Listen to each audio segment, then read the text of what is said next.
எல்லோருக்கும் வணக்கம். நம்ம ஊரில் ஒரு தவறான கருத்து எல்லார் மத்தியிலையும் பேசப்படுது.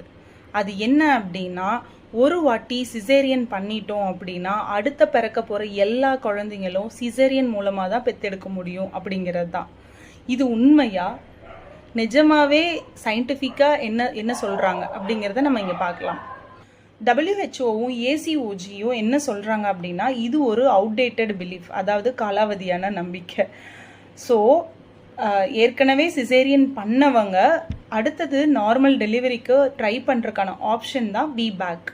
விபேக்னா வெஜினல் பர்த் ஆஃப்டர் சிசேரியன். அதாவது ஃபஸ்ட்டு சிசேரியன் பண்ணியிருக்கிறவங்களுக்கு அடுத்தது வெஜினல் பர்த் ட்ரை பண்ணுறதுக்கான ஆப்ஷன். அப்போது இத்தனை வருஷமாக சிசேரியன் பண்ணவங்களுக்கு அடுத்ததும் சிசேரியன் தான் அப்படிங்கிறது நமக்கு பொய்யா சொல்லப்பட்ட ஒரு கருத்து. விபேக்கில் என்ன பெனிஃபிட் அப்படின்னா, பிளட் லாஸ் குறையும், ஹாஸ்பிட்டல் ஸ்டே 3 மடங்கு குறையும், நெக்ஸ்ட் ப்ரெக்னன்சியில் ரிஸ்க் கம்மியாகும், பேபிக்கு பெட்டர் கட் மைக்ரோபயாம், இம்யூனிட்டி நேச்சுரல் பூஸ்டராக இருக்கும். லான்செட்ங்கிற ஜேர்னலில் இந்த டேட்டா எல்லாமே இருக்குது.